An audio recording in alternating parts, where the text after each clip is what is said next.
Here are the cement joints in the cobble that's shot.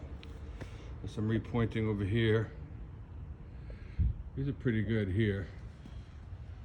Those are pretty tight there. With this cobble, especially here in the front. You know, after we patch all this blacktop here. People walk in and out of here. You don't want to get a high heel or something stuck in here. This side's not too bad. A little pointing there. And of course this needs all gravel here. I would gravel, and honestly I would just mulch the front. This is all mud. Just mulch the front right here. Both sides, Raj. I mean, I could even do that. Will really present well. Just mulch the front here.